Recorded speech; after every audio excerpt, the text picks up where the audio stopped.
आज के इस वीडियो में हम एलएनएमयू का थर्ड सेमेस्टर का डिजास्टर रिस्क मैनेजमेंट का क्वेश्चन पेपर देखेंगे, जो आज एग्जाम हुआ है फर्स्ट सिटिंग में 3 जून को। उसी का क्वेश्चन पेपर देखेंगे, तो आप लोग वीडियो अंत तक देखिएगा, क्योंकि कल भी 4 जून को भी एग्जाम है डिजास्टर रिस्क मैनेजमेंट का, तो इससे क्वेश्चन हो सकता है। तो मिले तो रिवीजन के लिए वीडियो पूरा अंत तक देखिएगा। पहला प्रश्न पूछा गया है, निम्नलिखित में से कौन एक प्राकृतिक आपदा है? ऑप्शन ए सड़क दुर्घटना, ऑप्शन बी भूकंप, ऑप्शन सी शॉर्ट सर्किट से आग, ऑप्शन डी आतंकी हमला। तो इसका आंसर होगा ऑप्शन बी भूकंप। दूसरा प्रश्न पूछा गया है, भारत में आपदा प्रबंधन के लिए कौन सी एजेंसी जिम्मेदार है? ऑप्शन ए भारतीय अंतरिक्ष अनुसंधान संगठन, ऑप्शन बी राष्ट्रीय आपदा प्रबंधन संस्थान, ऑप्शन सी राष्ट्रीय आपदा प्रतिक्रिया बल, ऑप्शन डी भारतीय रिजर्व बैंक। तो इसका आंसर होगा ऑप्शन सी राष्ट्रीय आपदा प्रतिक्रिया बल। तीसरा प्रश्न पूछा गया है, एनडीएमए का पूर्ण रूप क्या है? तो इसका आंसर होगा ऑप्शन डी राष्ट्रीय आपदा प्रबंधन प्राधिकरण। 4 नंबर क्वेश्चन पूछा गया है, निम्नलिखित में से कौन मानव जनित आपदा नहीं है? तो इसका आंसर होगा बी सुनामी। 5 नंबर क्वेश्चन पूछा गया है, रिक्टर स्केल का उपयोग किस आपदा को मापने के लिए किया जाता है? तो इसका आंसर होगा बी भूकंप। 6 नंबर क्वेश्चन पूछा गया है, कौन सी प्राकृतिक आपदा बिहार को बार बार प्रभावित करती है? तो इसका आंसर होगा ऑप्शन सी बाढ़। 7 नंबर क्वेश्चन पूछा गया है, उत्तर बिहार में बाढ़ के लिए सबसे अधिक जिम्मेदार नदी कौन सी है? तो इसका आंसर होगा option B Kosi. 8 number question पूछा गया है, मिथिला क्षेत्र किस प्रकार की आपदा के लिए संवेदनशील है? तो इसका आंसर होगा ऑप्शन सी बाढ़। 9 नंबर क्वेश्चन पूछा गया है, बिहार में भूकंप से सबसे अधिक प्रभावित जिला कौन सा है? ऑप्शन बी इसका आंसर होगा मधुबनी।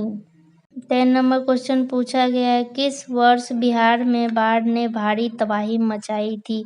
तो इसका आंसर होगा ऑप्शन बी 2008। 11 नंबर क्वेश्चन पूछा गया, सेंडाई फ्रेमवर्क किस विषय से संबंधित है? इसका आंसर होगा ऑप्शन सी। 12 नंबर क्वेश्चन पूछा गया, भूकंप से सबसे अधिक प्रभावित देश कौन सा है? इसका आंसर होगा option B Japan. 13 number question पूछा गया है, सुनामी आमतौर पर किस महासागर में पाई जाती है? तो इसका आंसर होगा शायद ऑप्शन सी इसका आंसर होगा। 14 नंबर क्वेश्चन पूछा गया है, कौन सा संगठन वैश्विक भूकंप निगरानी प्रदान करता है? तो इसका आंसर होगा ऑप्शन बी।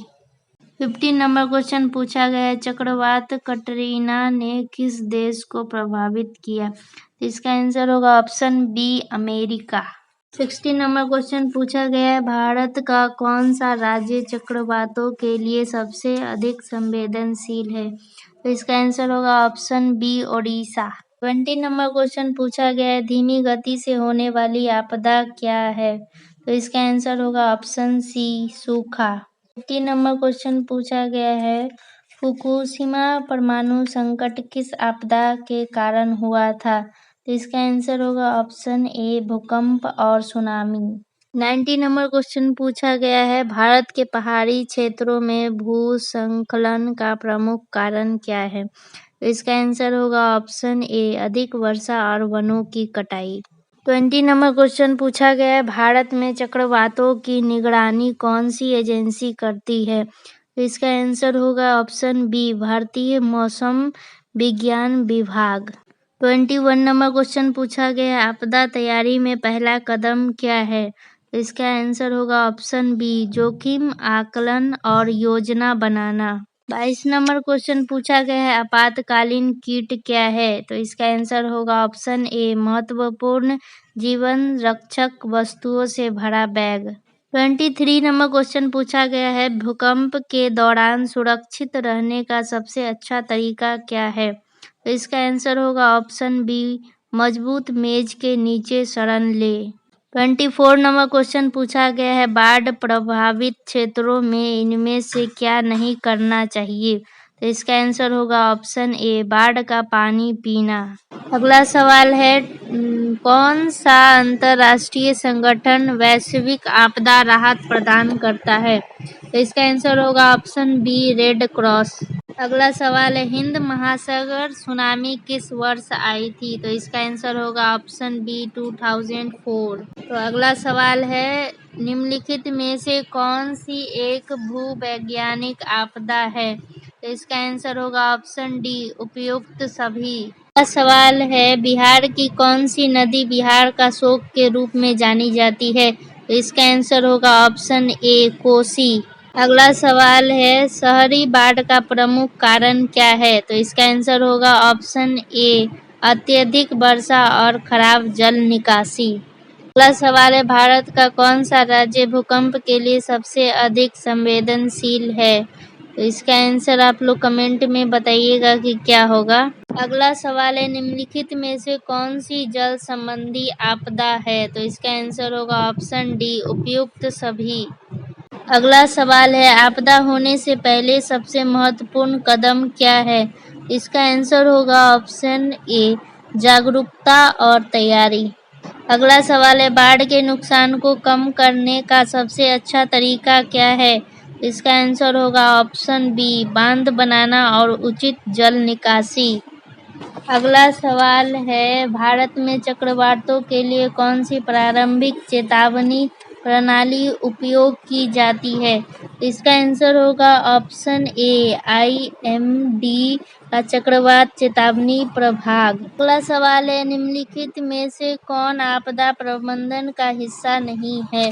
तो इसका आंसर होगा ऑप्शन डी आपदा उत्पन्न करना। सवाल है मिथिला क्षेत्र में सबसे आम आपदा कौन सी है? तो इसका आंसर होगा ऑप्शन बी बाढ़। अगला सवाल है भूकंप के तुरंत बाद क्या किया जाना चाहिए? तो इसका आंसर है ऑप्शन ए घर के अंदर रहे और सुरक्षित स्थान ले। अगला सवाल है भारत में आपदा राहत कौन सा संगठन प्रदान करता है? तो इसका आंसर होगा ऑप्शन सी ए और बी दोनों। अगला सवाल है जंग का मुख्य कारण क्या है? तो इसका आंसर होगा ऑप्शन ए बिजली और मानव गतिविधियां। अगला सवाल है निम्नलिखित में से कौन प्राकृतिक आपदा नहीं है? इसका आंसर होगा ऑप्शन ए रासायनिक रिसाव। अगला सवाल है निम्नलिखित में से कौन सी आपदा जलवायु परिवर्तन के कारण होती है? तो इसका आंसर होगा ऑप्शन डी उपयुक्त सभी। अगला सवाल है कौन सा भारतीय अधिनियम आपदा प्रबंधन को नियंत्रित करता है? तो इसका आंसर है ऑप्शन ए आपदा प्रबंधन अधिनियम 2005। अगला सवाल है कौन सा वैश्विक समझौता आपदा जोखिम न्यूनीकरण पर केंद्रित है? तो इसका आंसर होगा ऑप्शन ए सेंदाई रूपरेखा। तो आज के वीडियो में बस इतना ही। अब तक 43 क्वेश्चन का आंसर हम करा चुके हैं। तो आगे का क्वेश्चन और चाहिए तो कमेंट में पार्ट 2 वीडियो लिखे, तब जाकर के आगे का क्वेश्चन मैं अपलोड करूँगी। आज के लिए बस इतना ही। धन्यवाद।